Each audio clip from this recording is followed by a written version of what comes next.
ಮನದಾಳದಿಂದ YouTube ಚಾನಲ್ಗೆ ತಮಗೆಲ್ಲರಿಗೂ ಹಾರ್ದಿಕವಾದ ಸುಸ್ವಾಗತ. ವಿಡಿಯೋದ ಈ ಭಾಗದಲ್ಲಿ ಮಾನವೀಯ ಮೌಲ್ಯಗಳು ಅನ್ನುವಂತಹ ಒಂದು ವಿಶೇಷ ಸಂಚಿಕೆಯನ್ನು ಪ್ರಾರಂಭ ಮಾಡ್ತಾ ಇದ್ದೀವಿ.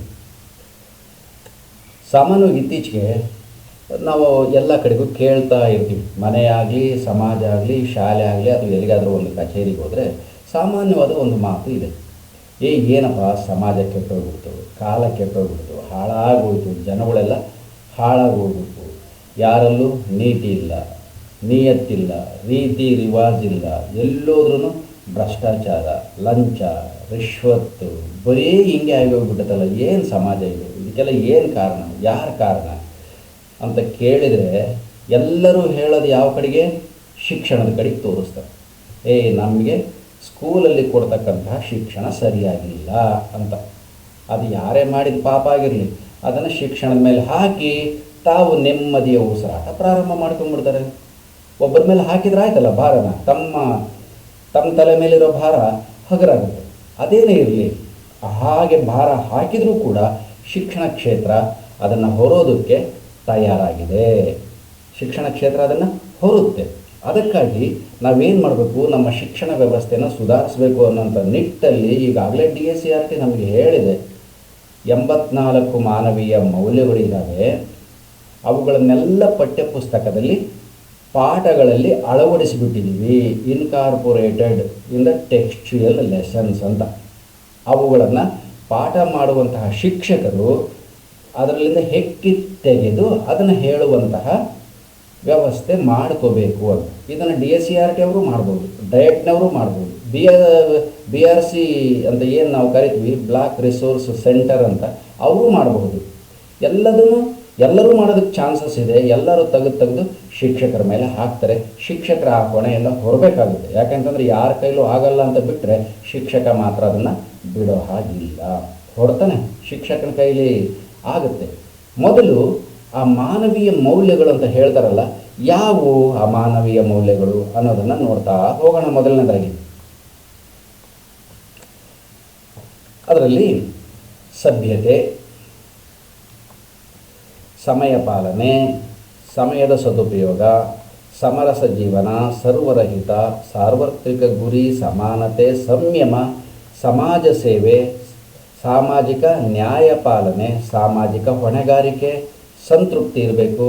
ಸಂತೃಪ್ತಿ ಇರಬೇಕಂದ್ರೆ ನಾವು ಮಾಡೋ ಕೆಲಸ ನಾವು ಹೇಗೆ ಮಾಡಿದ್ವಿ ಸಂತೃಪ್ತಿ ಅಲ್ಲ, ಸಂತೃಪ್ತಿ ಆಗುವವರೆಗೆ ಆ ಕೆಲಸವನ್ನು ನಾವು ಮಾಡ್ತಾ ಹೋಗ್ಬೇಕು, ಅದರಲ್ಲಿ ತೊಡಗಿಸ್ಕೋಬೇಕು ಅಂತ. ಸಂಘಟನೆ, ಸಜ್ಜನಿಕೆ, ಸ್ವಸಹಾಯ, ಸ್ವಾವಲಂಬನೆ, ಸ್ವಯಂ ನಂಬಿಕೆ, ಸ್ವಯಂ ಶಿಸ್ತು, ಸ್ವಕಾರ್ಯ ಚಿಂತನೆ, ಸ್ವಾತಂತ್ರ್ಯ, ಸ್ವಾಧ್ಯಾಯ, ಸರಳ ಆರೋಗ್ಯಕರ ಜೀವನ, ಸಹಾನುಭೂತಿ, ಸಹಕಾರ, ಸತ್ಯಸಂಧತೆ, ಸಚ್ಚಾರಿತ್ರ್ಯ, ಸೌಜನ್ಯ, ನೀತಿ, ಪಾನ ನಿರೋಧ, ಪ್ರಜಾಸತ್ತಾತ್ಮಕ ಧ್ವನಿ, ಪ್ರಾಣಿದಯೆ, ಪರಿಶುದ್ಧ ಮನಸ್ಸು, ಪೌರತ್ವ, ಶ್ರಮದ ಜೀವನ, ಶ್ರದ್ಧೆ, ಭಕ್ತಿ, ಶಾಂತಿ, ವಿನಯ, ವಿಶ್ವಾಸ, ವಿಶ್ವಪ್ರೇಮ, ವಿವೇಕ, ಸಮಯೋಚಿತವಾದಂತಹ ಮಾತು, ವಿಧೇಯತೆ, ಮಹಿಳೆಯರ ಬಗ್ಗೆ ಕಾಳಜಿ, ಮುಪ್ಪಿನವರಿಗೆ ಗೌರವ, ಅವಧಾನ, ಅಟೆನ್ಷನ್ ಅಂತಾರಲ್ಲ ಅದು, ಅರಿವು,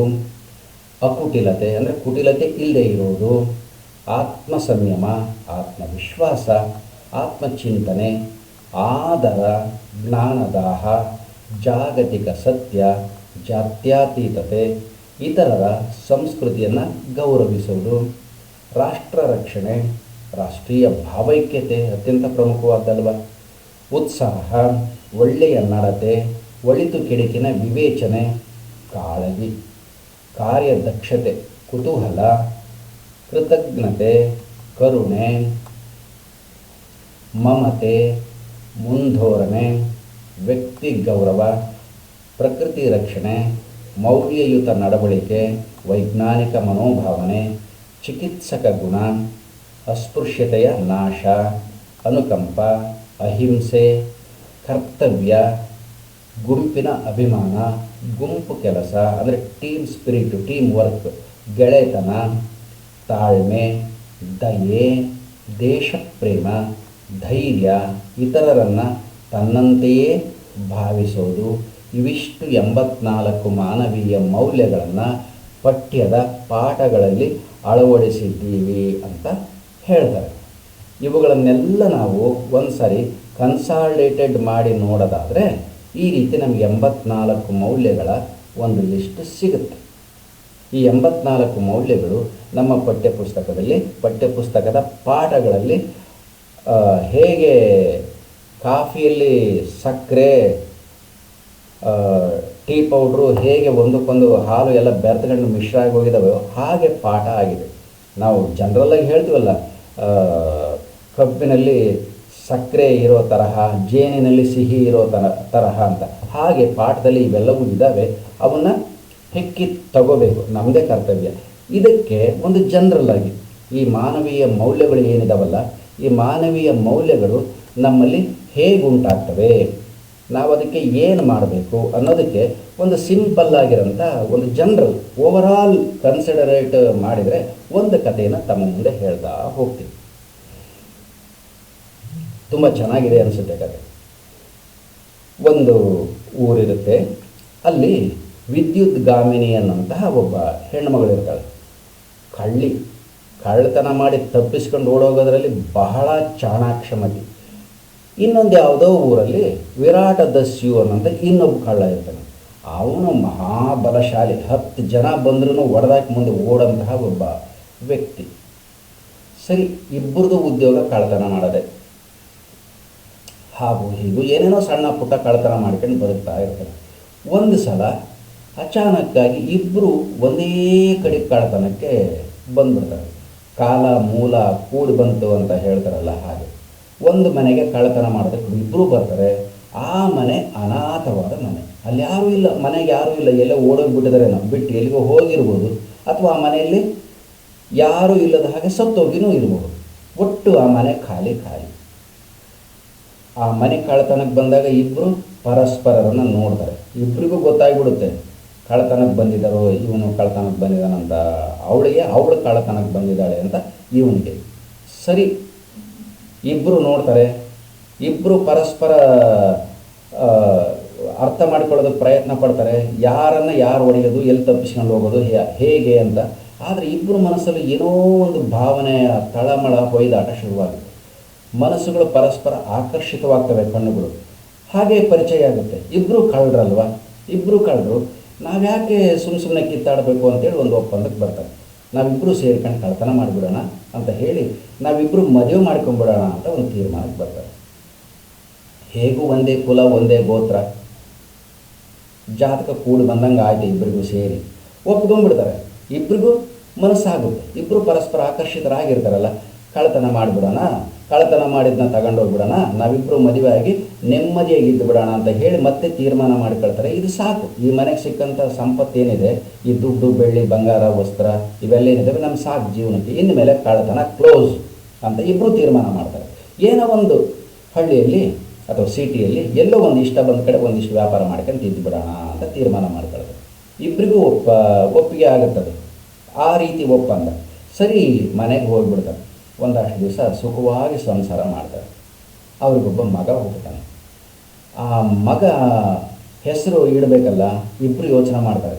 ನಾವಂತೂ ಬರೀ ಕಳ್ಳತನದಾಗೆ ಜೀವನ ಸಾಗಿಸಿಬಿಟ್ವಿ, ನಮಗೆ ಸರಿಯಾದ ವಿದ್ಯೆ ಬುದ್ಧಿ ಬರಲಿಲ್ಲ, ನಮ್ಮ ಮಗನಾದರೂ ಅತ್ಯುತ್ತಮವಾದ ಜಾಣ ಆಗಲಿ ಅನ್ನೋ ಒಂದು ಆಸೆ ಎಲ್ಲ ಮಕ್ಕಳಿಗೂ, ಎಲ್ಲ ತಂದೆ ತಾಯಿಗೂ ಇರುತ್ತೆ. ಹಾಗೆ ಇವ್ರಿಗೂ ಇದೆ ಅಲ್ವಾ. ಐಶ್ವರ್ಯವಂತ ಆಗಲಿ ಅಂತ ಬಯಸ್ಬೋದು, ಅದಕ್ಕಿಂತ ಮುಖ್ಯವಾಗಿ ವಿದ್ಯಾವಂತ ಆಗಲಿ ಅಂತ ಬಯಸೋರೆ ಬಹಳಷ್ಟು ಜನ. ಹಾಗೆ ಇವರು ಬಯಸ್ತಾರೆ, ನನ್ನ ಮಗ ವಿದ್ಯಾವಂತ ಆಗಲಿ ಅಂತ ಬಯಸಿ ಆ ಮಗನಿಗೆ ವಿದ್ಯಾಲೋಲುಪ ಅಂತ ನಾಮಕರಣವನ್ನು ಮಾಡ್ತಾರೆ. ಅವನು ಬೆಳೀತಾನೆ. ಬೆಳೆದು ಶಾಲೆಗೆ ಹೋಗುವ ವಯಸ್ಸಾಗುತ್ತೆ. ಅಲ್ಲೇ ಹತ್ತಿರದಲ್ಲೇ ಒಬ್ಬ ಅತ್ಯಂತ ಉತ್ತಮವಾದ ಗುರುಗಳು ಇರ್ತಾರೆ. ಅವರ ಹೆಸರು ಜ್ಞಾನಾಂಬರ ಅಂತ. ಸಕಲ ಕಲಾವಲ್ಲಭರವರು, ಎಲ್ಲ ವಿದ್ಯೆಗಳನ್ನು ಅರದು ಕುಡಿದಿರ್ತಕ್ಕಂತಹವರು. ಅವರಲ್ಲಿ ವಿದ್ಯೆಗೆ ಕಳಿಸ್ತಾರೆ. ಆತನು ಒಪ್ಕೊಳ್ತಾನೆ, ಬಾ ನಮ್ಮ ಎಲ್ಲ ಶಿಷ್ಯರ ಜೊತೆಗೆ ನೀನು ಇರು ಅಂತ. ಆ ಗುರುಗಳು ಏನು ಮಾಡ್ತಾರೆ, ಎಲ್ಲ ವಿದ್ಯೆಗಳನ್ನು ಕಲಿಸುತ್ತಾ ಹೋಗ್ತಾರೆ ಎಲ್ಲ ವಿದ್ಯಾರ್ಥಿಗಳಿಗೆ. ಏನು ನಾವು 64 ವಿದ್ಯೆಗಳು ಅಂತ ಹೇಳ್ತೀವಲ್ಲ, 64 ವಿದ್ಯೆಗಳನ್ನು ಕೂಡ ಕಲಿಸ್ತಾ ಹೋಗ್ತಾರೆ. ಇವನು ಮೊದಲೇ ಜಾಣ, ವಿದ್ಯಾಲೋಲುಪ ಬಹಳ ಜಾಣ. ಯಾಕಂದರೆ ಅಮ್ಮ ಏನು ಕಡಿಮೆ ಅಲ್ಲ, ಅಪ್ಪ ಏನು ಕಡಿಮೆ ಇಲ್ಲ, ಮಗ ಹೇಗೆ ಕಡಿಮೆ ಆಗೋದಕ್ಕೆ ಸಾಧ್ಯ? ಹೇಳಿಕೊಟ್ಟಿದ್ದನ್ನೆಲ್ಲ ಪಟ ಪಟ ಪಟ ಪಟ ಕಲ್ತ್ಕೊಂಡು ಹೋಗ್ಬಿಡ್ತಾನೆ. ಬಹಳ ಬೇಗ ಚಾಣಾಕ್ಷ ಆಗಿಬಿಡ್ತಾನೆ. ಗುರುಗಳಿಗೂ ಬಹಳ ಸಂತೋಷ ಆಗುತ್ತೆ. ಆದರೂ ಇವನಲ್ಲಿ ಏನೋ ಒಂದು ವಿಚಿತ್ರವಾದ ಗುಣ ಇರೋದನ್ನು ಮಾತ್ರ ಗುರುಗಳು ಗಮನಿಸ್ತಾನೇ ಇರ್ತಾರೆ. ಗುರುಗಳಿಗೆ ಗೊತ್ತಾಗುತ್ತೆ, ಯಾಕಂದರೆ ಶಿಷ್ಯರನ್ನು ನೋಡ್ತಿರ್ತಾರಲ್ಲ, ಶಿಷ್ಯನ ಮುಖ ಏನನ್ನೋ ಹೇಳ್ತಿರುತ್ತೆ, ಯಾವಾಗಲೂ ಗುರುಗಳ ಜೊತೆಗೆ ಮಾತಾಡ್ತಾ ಇರುತ್ತೆ. Face is index of the mind ಅಂತ. ಗುರುಗಳ ಜೊತೆಗೆ ಆ ಮುಖ ಮಾತಾಡ್ತಾ ಇರುತ್ತೆ. ಅದನ್ನು ಗಮನಿಸ್ತಾರೆ ಗುರುಗಳಾದವರು. ಹಾಗೆ ಇವರು ಗಮನಿಸಿರ್ತಾರೆ. ಸರಿ, ಕಲಿಸಿರೋಂಥ ವಿದ್ಯೆ ಎಲ್ಲ ಮುಗಿದೋಗ್ಬಿಡುತ್ತೆ. ಗುರುಗಳು ಹೇಳ್ತಾರೆ, ನೋಡಪ್ಪ, ಇವತ್ತಿಗೆ ನಮ್ಮ ವಿದ್ಯೆ ಸಮಾಪ್ತಿ, ನಾಳೆಯಿಂದ ನೀವುಗಳು ನಿಮ್ಮ ಮನೆಗೆ ಹೋಗ್ಬೋದು. ನಾನು ಕಲಿಸಿರೋಂತಹ ವಿದ್ಯೆ ಏನಿದೆ ಅದನ್ನು ನಿಮ್ಮ ಬುದ್ಧಿವಂತಿಕೆಯ ಮೇಲೆ ಯಾವ ಕ್ಷೇತ್ರದಲ್ಲಿ ಬಳಸಿಕೊಳ್ತೀರೋ ನೋಡಿ, ನಿಮಗೆ ಬೇಕಾದ ಹಾಗೆ ನೀವು ನ್ಯಾಯಯುತವಾಗಿ ಬದುಕಿ ಅಂತ ಹೇಳ್ತಾರೆ. ಎಲ್ಲರಿಗೂ ಸಂತೋಷ ಆಗಿಬಿಡುತ್ತೆ. ನಮ್ಮ ವಿದ್ಯೆ ಮುಗಿದು ಹೋಗಿಬಿಡ್ತು, ನಾಳೆ ನಮ್ಮ ಮನೆಗೆ ನಾವು ಹೋಗಬಹುದು ಅಂತ. ಎಲ್ಲರೂ ಅವ್ರವ್ರಿಗೆ ಏನು ಜಾಗ ಮಾಡಿರ್ತಾರೆ ಅಲ್ಲಿಗೆ ಹೋಗ್ತಾರೆ. ವಿದ್ಯಾಲೋಲುಪ ಕೂಡ ಹೋಗ್ತಾನೆ. ಹೋದ ಮೇಲೆ ಈತನ ಮನಸ್ಸಿನಾಗ ಏನೋ ಒಂಥರ ತಳಮಳ, ಕಳವಳ, ಏನೋ ಒಳಗೆ ಗುದಿ ಅಂತೀವಲ್ಲ ಆ ಥರ ಏನೋ ಅಂದ್ಕೊಳ್ತಾನೆ. ಹೌದು, ಗುರುಗಳೇನೋ ನನಗೆಲ್ಲ ವಿದ್ಯೆ ಕಲಿಸಿಬಿಟ್ಟಿದ್ದಾರೆ, ನಾನು ಕಲ್ತಿದ್ದೀನಿ ಇಲ್ಲ ಅಂತ ಪರೀಕ್ಷೆ ಮಾಡಲಿಲ್ಲಲ್ಲ, ನಾನಾದರೂ ನಾನು ಪರೀಕ್ಷೆ ಮಾಡ್ಕೋಬೇಕು ಹೆಂಗೆ ಕಲ್ತಿದ್ದೀನಿ ಅಂತ ಯೋಚನೆ ಮಾಡ್ತಾನೆ. ಸರಿ, ಯಾವ ವಿದ್ಯೆಯ ಬಗ್ಗೆ ಪರೀಕ್ಷೆ ಮಾಡ್ಕೊಳ್ಳೋದು ಅಂತಂದಾಗ ಇವನಿಗೆ ಹಾಗೇ ನೆನಪಾಗುತ್ತೆ, ಚೋರ ವಿದ್ಯೆ. ಅದು ಒಂದು ವಿದ್ಯೆ ಅಲ್ವಾ, ಚೋರ ವಿದ್ಯೆ ಕೂಡ. ಈ ಚೋರ ವಿದ್ಯೆನೇ ನಾನು ಇವತ್ತು ಪರೀಕ್ಷೆ ಮಾಡ್ಕೋಬೇಕು ಅಂತ. ಸರಿ, ಚೋರ ವಿದ್ಯೆ ಅಂದರೆ ಕಳ್ಳತನ ಮಾಡ್ಬೇಕಲ್ವ, ಎಲ್ಲಿ ಕಳ್ಳತನ ಮಾಡೋದು ಅಂತ ನೋಡ್ತಾನೆ. ಗುರುಗಳ ಮನೆಗೆ ಮಾಡಿಬಿಡೋದ ಅಂತ ಒಂದು ಯೋಚನೆ ಮಾಡ್ತಾನೆ. ಛೇ ಬೇಡ, ಗುರುಗಳ ಮನೆಗೆ ಬೇಡ, ಮಾಡೋದಾದರೆ ದೊಡ್ಡ ಕಳ್ಳತನನೇ ಮಾಡಬೇಕು, ನಮ್ಮ ಯೋಗ್ಯತೆಗೆ ತಕ್ಕಂಥ ಕಳ್ಳತನ ಮಾಡಬೇಕು. ಸಣ್ಣ ಚಿಲ್ಲರೆ ಇಂಥವೆಲ್ಲ ಕಳ್ಳತನ ಮಾಡಬಾರ್ದು, ರಾಜನ ಖಜಾನೆಗೆ ಇವತ್ತು ಕಳ್ಳತನ ಮಾಡಿಬಿಡೋಣ, ಅಲ್ಲೇ ಲೂಟಿ ಅಂತ ತೀರ್ಮಾನ ಮಾಡ್ಕೊಂಡು ಬಿಡ್ತಾನೆ.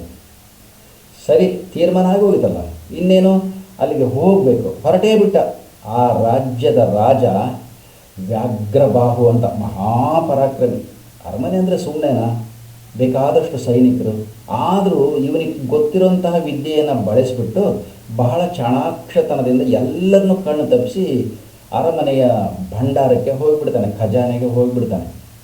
ನೋಡ್ತಾನೆ, ಬೇಕಾದಷ್ಟು ಬೆಳ್ಳಿ, ಬಂಗಾರ, ವಜ್ರ, ವೈಡೂರ್ಯ, ಮರಕತ, ಮಾಣಿಕ್ಯ, ಗೋಮೇಧಿಕ, ಏನು ಬೇಕು ನವರತ್ನಗಳೆಲ್ಲ ರಾಶಿ ಬಿದ್ದಿದ್ದಾವೆ. ಬೆಳ್ಳಿ ನಾಣ್ಯಗಳು ಬಿದ್ದಿದ್ದಾವೆ, ಬಂಗಾರದ ನಾಣ್ಯಗಳು ಬಿದ್ದಿದ್ದಾವೆ, ರಾಜೋಚಿತವಾದ ಉಡುಪುಗಳು ವಜ್ರ ಖಚಿತವಾಗಿದ್ದಾವೆ, ನವರತ್ನಗಳಿಂದ ಪೋಣಿಸ್ತವಿದ್ದಾವೆ, ವಿವಿಧ ಕಿರೀಟಗಳಿದ್ದಾವೆ. ಏನು ಕಿರೀಟ ಅಂದರೆ, ರಾಜನ ಕಿರೀಟ ಅಂದರೆ ಸುಮ್ಮನೆನಾ, ವಜ್ರ ವೈಡೂರ್ಯ ಎಲ್ಲ ಇರುತ್ತೆ, ಬೆಳ್ಳಿ ಬಂಗಾರದಿಂದೆಲ್ಲ ಲೇಪಿತವಾಗಿರುತ್ತೆ. ಲೇಪಿತ ಅಲ್ಲ, ಅದರಿಂದನೇ ಮಾಡಿರ್ತಾರೆ. ಅಂಥ ಅಗಾಧವಾದ ಖಜಾನೆ ಕಾಣುತ್ತೆ. ನೋಡ್ತಾನೆ, ಏನು ಕಳ್ಳತನ ಮಾಡೋದು ನಾನಿವಾಗ ಅಂತ. ಅಲ್ಲೊಂದು ಯಾವುದೋ ಒಂದು ಬಂಗಾರ ಬಿದ್ದಿರ್ತದೆ, ಬಂಗಾರದ ನಾಣ್ಯಗಳು. ಇವನು ಕಳ್ಳತನ ಮಾಡೋಣ ಅಂತ ಅಂದ್ಕೊಳ್ತಾನೆ. ಆ ಬಂಗಾರ ಯಾವ ಕಳ್ಳತನ ಮಾಡೋಣ ಅಂತ ಮನಸ್ಸು ಬರುತ್ತೆ, ಆಗ ವಿದ್ಯಾಲೋಲುಪನಿಗೆ ಆತನ ಗುರುಗಳು ಜ್ಞಾನಾಂಬರ ಹೇಳಿಕೊಟ್ಟಿರ್ತಕ್ಕಂತಹ ಒಂದು ವಿದ್ಯೆ ನೆನಪಾಗುತ್ತೆ. ಅವರು ಅದನ್ನು ಹೇಳಿರ್ತಾರೆ, ಕದಿಯೋದ್ರಿಂದ, ಕಳ್ಳತನ ಮಾಡೋದ್ರಿಂದ, ಮೋಸ ಮಾಡೋದ್ರಿಂದ, ದಗ ಮಾಡೋದ್ರಿಂದ, ವಂಚನೆ ಮಾಡೋದ್ರಿಂದ, ಕೊಲೆ ಮಾಡೋದ್ರಿಂದ, ಅನ್ಯಾಯ ಮಾಡೋದ್ರಿಂದ, ಅಪಕಾರ ಮಾಡೋದ್ರಿಂದ ಏನೇನು ಶಿಕ್ಷೆ ನಮಗೆ ನರಕದಲ್ಲಿ ಕಾದಿದೆ ಸತ್ತ ಮೇಲೆ ಅಂತ ಅದನ್ನು ಹೇಳ್ತಾ ಹೋಗಿರ್ತಾರೆ. ಅದನ್ನು ಕಲಿಸಿರ್ತಾರೆ. ಇವನು ನೋಡ್ತಾನೆ, ಆ ಬೆಳ್ಳಿ, ಬಂಗಾರ, ವಜ್ರ, ವೈಡೂರ್ಯ, ನವರತ್ನ, ಈ ಮಾಣಿಕ್ಯ ಇವನ್ನೆಲ್ಲ ನೋಡ್ತಾನೆ, ವಸ್ತ್ರಗಳು ಅವನ್ನೆಲ್ಲ ನೋಡಿದಾಗ ಒಂದು ಕಡೆಗೆ ಅವು ಕಾಣಿಸ್ತವೆ, ಇನ್ನೊಂದು ಕಡೆಗೆ ಗುರುಗಳು ಹೇಳಿರ್ತಕ್ಕಂಥ ಆ ನರಕಗಳು ಹೇಳಿದ್ರಲ್ಲ, ಆ ನರಕಗಳು ನೆನಪಾಗ್ತವೆ. ಯಾವ್ಯಾವ ಹೇಳಿದ್ರ ಗುರುಗಳು ಅಂತ ನೆನಪು ಮಾಡಿ ಕೇಳ್ತಾನೆ.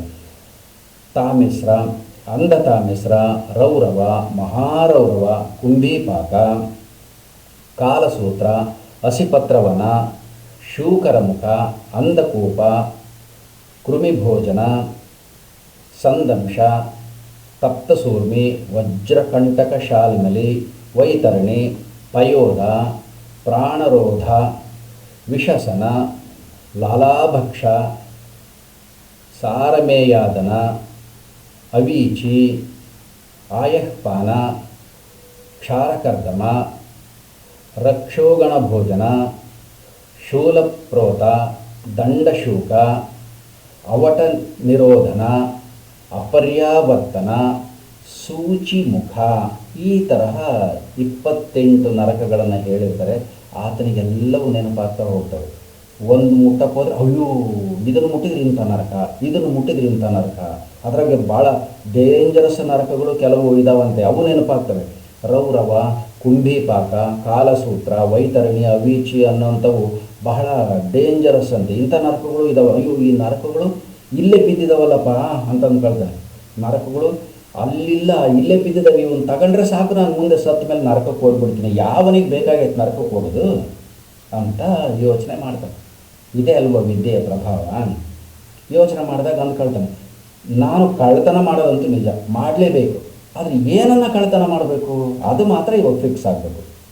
ನೋಡ್ತಾನೆ ಎಲ್ಲ ವಸ್ತುಗಳಿಗೂ ಒಂದೊಂದು ನರಕದ ಹೆಸರು ಹೇಳ್ಕೊಂತ ಹೋಗ್ತಾನೆ. ಇದು ಈ ನರಕ ಬರುತ್ತೆ, ಇದು ಈ ನರಕ ಸಿಗುತ್ತೆ, ಇದು ಈ ನರಕ ಸಿಗುತ್ತೆ. ಕೊನೆಗೊಂದು ಸರಿ ಅಲ್ಲಿ ಒಂದು ಹಂಗೆ ನೋಡ್ತಾನೆ, ಒಂದು ದೇವತಾ ಮೂರ್ತಿ ಬಂಗಾರದಿಂದ ಮಾಡಿರುವಂತಹದ್ದು, ವಜ್ರ ವೈಡೂರ್ಯಗಳಿಂದ ಕೂಡಿರುವಂತಹದ್ದು, ನವರತ್ನಗಳನ್ನು ಪೋಣಿಸಿರುವಂತಹ ಒಂದು ಅಮೋಘವಾದ ದೇವಿ ಪ್ರತಿಮೆ ಇರುತ್ತೆ. ಆ ದೇವಿ ಪ್ರತಿಮೆ ಮುಂದೆ ಒಂದು ದೀಪ ಉರಿತಾ ಇರುತ್ತೆ, ನಂದಾ ದೀಪ. ಆ ದೇವಿಗೆ ಒಂದು ಸರಿ ನಮಸ್ಕಾರ ಮಾಡ್ತಾನೆ. ಅದನ್ನು ಕದಿಬೇಕು ಅನ್ನೋ ಭಾವನೆ ಬರಲ್ಲ. ದೇವಿಯನ್ನು ನೋಡಿದ ತಕ್ಷಣಕ್ಕೆ ಭಕ್ತಿ ಬರುತ್ತೆ. ಅದು ವಿದ್ಯೆಯ ಪ್ರಭಾವ ಇರ್ಬೋದು. ಭಕ್ತಿ ಬರುತ್ತೆ, ಕೈ ಮುಗಿತಾನೆ, ನೋಡ್ತಾನೆ, ಏನು ಮಾಡೋಣ, ನಮ್ಮನೆಗೆ ತಗೊಂಡು ಬಿಡೋಣ ದೇವಿನ ಅಂತ. ತೋ ಈ ದೇವಿನೇನಾದರೂ ನಾನು ಮುಟ್ಟಿ ಮೈಲಿಗೆ ಮಾಡಿದರೂ ಸಾಕು, ನನಗಿಂತ ನರಕ ಬರುತ್ತೆ ಅಂತ ಗೊತ್ತಾಗ್ಬಿಡುತ್ತೆ. ಸರಿ ಏನು ಮಾಡೋದು ಅಂತೆಲ್ಲ ಯೋಚನೆ ಮಾಡಿ ಕೊನೆಗೊಂದು ತೀರ್ಮಾನಕ್ಕೆ ಬರ್ತಾನೆ. ಆ ಜ್ಯೋತಿ ಉರಿತಾ ಇರುತ್ತಲ್ಲ, ಮಣ್ಣಿನ ಜ್ಯೋತಿ ದೇವಿ ಮುಂದೆ, ಅದನ್ನು ನೋಡ್ತಾನೆ. ಇದನ್ನು ಕಳ್ತನ ಮಾಡಿದರೆ ಹೇಗೆ ಅಂತ. ಯಾವುದಾದ್ರೇನೋ ಕಳ್ತನ, ರಾಜನ ಖಜಾನೆಗೆ ಇಂಥ ಬೇಕಾದಷ್ಟು ಸೆಕ್ಯೂರಿಟಿ ಇದ್ದಂಥದ್ದಾಗ ನಾನು ಕಳ್ತನ ಮಾಡ್ತೀನಲ್ಲ, ಅದೇ ಗ್ರೇಟ್. ಅದು ಯಾವುದಾದ್ರೇನು ವಸ್ತುವಿಂದ ಇಲ್ಲಿ ಲೆಕ್ಕ ಅಲ್ಲ ಅಂತ ತೀರ್ಮಾನಕ್ಕೆ ಬಂದ್ಬಿಡ್ತಾನೆ. ದೀಪಕ್ಕೆ ಹದ್ಬಿಡೋದು ಅಂತ ಎಲ್ಲ ನರಕಗಳನ್ನ ಹೇಳ್ಕೊಂತ ಬರ್ತಾನೆ. ಇಲ್ಲ, ಇದ್ರಾಗೆ ರೌರವ ಇಲ್ಲ, ಮಹಾರೌರವ ಇಲ್ಲ, ಸೂಚಿಮುಖ ಇಲ್ಲ, ಅಪರ್ಯಾದರ್ಶನ ಇಲ್ಲ, ಕುಂಭಿಪಾಕ ಇಲ್ಲ, ಕಾಲಸೂತ್ರ. ಯಾವ ನರಕದಾಗೂ ದೀಪ ಕದ್ರೆ ಇಂಥ ನರಕ ಅಂತ ಗುರುಗಳು ಹೇಳಿಲ್ಲ. ಗುರುಗಳು ಹೇಳಿಲ್ಲ ಅಂದರೆ ಮುಗಿದು ಹೋಯಿತು ಅಲ್ವಾ. ದೀಪ ಕದಿಯದೆ ಅಂತ ತೀರ್ಮಾನ ಮಾಡಿ ದೀಪ ತಗೊಂಡ್ಬಿಡ್ತಾನೆ. ತಗೊಂಡ ಬಂದ ದಾರಿಯಲ್ಲಿ ಹೇಗೆ ಯಾರಿಗೂ ಗೊತ್ತಾಗದಾಗೆ ಬಂದಿದ್ನೋ, ಯಾರಿಗೂ ಆಗದಾಗೆ ಹೋಗ್ಬಿಡ. ಹೊರಗೆ ಹೋದ್ಮೇಲೆ ನೆನಪು ಮಾಡ್ಕೊಳ್ತಾನೆ, ಎಂಥ ಕೆಲಸ ಮಾಡಿಬಿಟ್ನಲ್ಲ, ನಾನು ಯಾಕೆ ಕದಿಬೇಕಾಗಿತ್ತು, ಆ ವಿದ್ಯೆನ ಪರೀಕ್ಷೆ ಮಾಡೋಂಥ ಗುಣ ನನಗೆ ಯಾಕೆ ಬಂತು ಅಂತ. ನಾವು ಎರಡು ಹೇಳ್ತೀವಲ್ವ, ಒಂದು ಜೆನೆಟಿಕ್, ನಮ್ಮಲ್ಲಿ ರಕ್ತಗತವಾಗಿ ಬರುವಂತಹ ಒಂದು ಗುಣ, ವಂಶ ಪಾರಂಪರ್ಯವಾಗಿ ಬರ್ತಕ್ಕಂಥದ್ದು. ಇನ್ನೊಂದು ಬರ್ತಕ್ಕಂಥ ಗುಣ ನಮ್ಮ ಪರಿಸರದಿಂದ, ಗೆಳೆಯರಿಂದ, ಸಮಾಜದಿಂದ ಬರ್ತಕ್ಕಂತಹ ಗುಣ, ತಂದೆ ತಾಯಿಗಳಿಂದ ಇದು ಬರ್ತಕ್ಕಂಥ ಗುಣ. ಒಂದು ಹೆರಿಡಿಟಿ ಎನ್ವಿರಾನ್ಮೆಂಟ್ ಅಂತ ಹೇಳ್ತಾರೆ ಸೈಕಾಲಜಿ. ಅದರ ಜೊತೆಗೆ ನಾನೊಂದು ಸೇರಿಸ್ಕೊಳ್ತೀನಿ, ನಮ್ಮ ಜ್ಞಾನ ಸಂಪಾದನೆಯಿಂದ ನಮ್ಮ ಅಂತಃ ಜ್ಞಾನಕ್ಕೆ, ಅಂತಃ ಚಕ್ಷುಗೆ ಏನು ಗೋಚರ ಆಗುತ್ತೆ ಅದು ಕೂಡ ಬಹಳ ಮುಖ್ಯ. ಆವಾಗ ವಂಶ ಪಾರಂಪರ್ಯನೂ ಲೆಕ್ಕಲ್ಲ, ಪರಿಸರನೂ ಲೆಕ್ಕಲ್ಲ ಅಂತ. ಈ ರೀತಿ ಮೂರೂ ವಿಧದಿಂದ ಕಲಿಕೆ ಸಾಧ್ಯ ಇದೆ ಅಂತ ನಾನು ಅಂದ್ಕೊಳ್ತೀನಿ. ಇವನು ಹಾಗೆ ಯೋಚನೆ ಮಾಡ್ಕೊಂತ ಹೋಗ್ತಾನೆ. ನಾನು ತಪ್ಪು ಮಾಡಿಬಿಟ್ಟೆ, ಕದ್ದು, ಏನೇ ಕದೀಲಿ, ನಾನು ದೀಪನೇ ಕದೀಲಿ, ಸಣ್ಣದೇ ಕದೀಲಿ, ತಪ್ಪೇ, ಇದಕ್ಕೆ ಯಾವ ಶಿಕ್ಷೆ ಇದೆ ಅಂತ ಗುರುಗಳನ್ನ ಹೋಗಿ ಮೊದಲು ಕೇಳಬೇಕು ಅಂತ ಓಡೋಡು ಬರ್ತಾನೆ. ಗುರು ಮೊದಲಿನಿಂದನೂ ಇವನನ್ನು ಗಮನಿಸ್ತಾನೇ ಇರ್ತಾರೆ. ಇವನಲ್ಲಿ ಏನೋ ವಿಶೇಷವಾದ ಬದಲಾವಣೆ ಇದೆ ಅಂತ ಜ್ಞಾನಾಂಬರ ಗುರುಗಳು ನೋಡ್ತಾನೆ. ಬೇಗ ಆಶ್ರಮದೊಳಗೆ ಹೋಗ್ತಾನೆ. ಗುರುಗಳು ಹಾಗೇ ಕುಳಿತಿದ್ದಾರೆ, ಇನ್ನು ಮಲಗಿಲ್ಲ. ಅವ್ರಿಗೆ ಗೊತ್ತಿತ್ತೇನೋ ಜ್ಞಾನಾಂಬರ ಇವನು ವಿದ್ಯಾಲೋಲುಪ ಏನಾದರೂ ಮಾಡ್ಕೊಂಡು ಬರ್ತಾನೆ ಅಂತ, ಅದಕ್ಕಾಗಿ ಕಾಯ್ತಾ ಇದ್ರು ಅನಿಸುತ್ತೆ. ಬಂದನೆ ಊದಕ್ಕೆ ದೀರ್ಘ ದಂಡ ನಮಸ್ಕಾರ ಮಾಡಿಬಿಡ್ತಾನೆ ಗುರುಗಳೇ ನಾನು ಇವತ್ತಿಂತ ತಪ್ಪು ಮಾಡಿಬಿಟ್ಟೆ ಅಂತ ಎಲ್ಲ ವಿವರಣೆ ಹೇಳ್ತಾನೆ. ಗುರುಗಳು ಅವನನ್ನು ಮೇಲೆತ್ತಿ ಅವನ ತಲೆಯನ್ನು ನೇವರಿಸ್ತಾರೆ. ಮೃದುವಾಗಿ ನೇವರಿಸಿ ಹೇಳ್ತಾರೆ, ಇಲ್ಲ, ನೀನು ಕದ್ದಿಲ್ಲ, ನಿನ್ನನ್ನು ಕದಿಯುವ ಹಾಗೆ ನಿನ್ನ ಜನ್ಮಾಂತರದ ವಂಶ ಪಾರಂಪರ್ಯವಾದ ಗುಣ ಇತ್ತಲ್ಲ, ಅದು ನಿನ್ನನ್ನು ಪ್ರೇರೇಪಿಸಿತು ಅಷ್ಟೇ. ಆದರೆ ನೀನು ಕಲ್ತ್ಕೊಂಡಿರೋಂಥ ವಿದ್ಯೆ ಇದೆಯಲ್ಲ, ಅದು ನಿನ್ನ ಅಂತಃ ಚಕ್ಷುವನ್ನು, ಅಂತಃ ಜ್ಞಾನವನ್ನು, ನಿನ್ನ ಒಳಗಿರ್ತಕ್ಕಂಥ ಜ್ಞಾನವನ್ನು ಹೊರಗೆ ತಂತಲ್ಲ, ನಿನಗೆ ಆಕ್ಟಿವೇಟ್ ಆಯಿತು ನಿನ್ನ ಜ್ಞಾನ. ನಿನಗೆ ಅದು ಸೂಕ್ತವಾದ ಸಮಯ ಬೇಕಾಗಿತ್ತು ಜ್ಞಾನ ನಿನಗೆ ಆ್ಯಕ್ಟಿವೇಟ್ ಆಗೋದಕ್ಕೆ. ವಂಶ ಪಾರಂಪರ್ಯವಾದ ಕೆಟ್ಟ ಗುಣನ ಸುಟ್ಟು ಬಿಸಾಕ್ಬಿಡ್ತದೆ. ಈಗ ನೀನು ನಿಜವಾದ ಮನುಷ್ಯ, ನಿಜವಾದ ಜ್ಞಾನಿ, ನಿಜವಾದ ಮೇಧಾವಿ, ನಿಜವಾದ ವಿದ್ಯಾರ್ಥಿ, ಪರಿಪೂರ್ಣವಾದ ವಿದ್ಯಾರ್ಥಿ ಆಗಿದ್ದೀಯಾ. ನೀನು ಕದ್ದಿರೋದು ದೀಪ ಅಂತ ಅಂದ್ಕೋಬೇಡ. ನೀನು ಕದ್ದಿರೋದು ಜ್ಞಾನದ ದೀಪ. ಜ್ಞಾನದ ದೀಪವನ್ನು ಕದ್ದುಬಿಟ್ಟಿದೀಯಾ. ಅಜ್ಞಾನನ ಎಲ್ಲ ಸುಟ್ಟು ನಾಶ ಮಾಡಿಬಿಡುತ್ತೆ. ತಮಸೋಮ ಜ್ಯೋತಿರ್ಗಮಯ ಅಂತ ಏನು ಹೇಳ್ತೀವಿ, ಈ ಜ್ಯೋತಿ ನಿನ್ನ ಬಾಳಿನಲ್ಲಿ ಜ್ಞಾನದ ಜ್ಯೋತಿ. ಅಜ್ಞಾನದ ಅಂಧಕಾರವನ್ನು ಕಳೆದುಬಿಟ್ಟಿದೆ. ನೀನು ಯೋಚನೆ ಮಾಡಬೇಡ, ಇಲ್ಲಿಗೆ ನಿನ್ನ ವಿದ್ಯೆ ಪರಿಪೂರ್ಣ ಆಯಿತು ಅಂತ ಹೇಳಿ ಕಳಿಸ್ತಾರೆ. ಈ ಥರ ನಾವು ವಿದ್ಯಾರ್ಥಿಗಳಿಗೆ ಏನಾದರೂ ಹೇಳಿದರೆ ಸಮಯಾವಕಾಶ ಕಲ್ಪಿಸಿಕೊಂಡು ಮತ್ತೆ ಅವರನ್ನು ಮಾತಾಡೋದಕ್ಕೆ ಅವಕಾಶ ಮಾಡಿಕೊಟ್ಟು ನಿಮಗೆ ಇದರಿಂದ ಏನು ಅರ್ಥ ಆಯಿತು ಅಂತ ಕೇಳಬಹುದು. ಕೇಳಿದರೆ ಒಬ್ಬೊಬ್ಬರು ಒಂದೊಂದು ನಮೂನೆ ಹೇಳ್ತಾರೆ. ಇಲ್ಲ ಇದು ವಿದ್ಯೆಯ ಪ್ರಭಾವ ಅಂತ ಒಬ್ಬರು ಹೇಳ್ಬೋದು, ಇಲ್ಲ ಗುರುಗಳು ಹೇಳಿಕೊಟ್ಟಿರೋ ಪ್ರಭಾವ ಅಂತ ಒಂದು ಹೇಳಿರ್ಬೋದು, ಇಲ್ಲ ಭಯದಿಂದ ಈ ಥರ ಮಾಡ್ದ ಅಂತ ಇನ್ನೊಂದು ಹೇಳ್ಬೋದು, ಇಲ್ಲ ಅಲ್ಲಿ ಒಳಗೆ ಖಜಾನೆಗೆ ದೇವಿ ಮೂರ್ತಿ ಇತ್ತು, ಆ ದೇವಿ ಇವನಿಗೆ ಒಳ್ಳೆ ಬುದ್ಧಿ ಕೊಟ್ಟಲು ಅಂತ ಹೇಳ್ಬೋದು. ಏನಾದರೂ ಹೇಳಿ, ನಮ್ಮ ಉದ್ದೇಶ ಏನು, ಶೈಕ್ಷಣಿಕ ಉದ್ದೇಶ ಏನು, ಅವನಲ್ಲಿರೋಂಥ ಕೆಟ್ಟ ನಡವಳಿಕೆ ಹೋಗಬೇಕು, ಒಳ್ಳೆಯ ನಡವಳಿಕೆ ಬರಬೇಕು. ಆ ಆ್ಯಂಗಲಲ್ಲಿ ನೋಡಿದ್ರೆ ಇಲ್ಲಿ ವಿದ್ಯೆ ಸಕ್ಸಸ್ ಆಗಿದೆಯಲ್ಲ. ಹಾಗೆ ವಿದ್ಯಾರ್ಥಿಗಳನ್ನು ಏನೋ ಮಾತಾಡೋದಕ್ಕೆ ಬಿಡೋಣ, ಅವರಲ್ಲಿನೂ ಈ ಥರ ಬದಲಾವಣೆ ಆಗಲಿ ಅನ್ನೋದನ್ನು ನಾವು ಬಯಸ್ತೀವಿ ಅಂತ ಒಂದು ಕನ್ಕ್ಲೂಷನ್ ಮಾಡಿ ಅಲ್ಲಿಗೆ ಮುಗಿಸಿಬಿಡೋಣ ಕಥೆಯನ್ನು. ಇದನ್ನು ಆಧಾರವಾಗಿ ಇಟ್ಕೊಂಡು ನಾನೇನು ಮಾಡಿದೆ, ಇದೊಂದು ಶಾಂಪಲ್ ಅಷ್ಟೇ.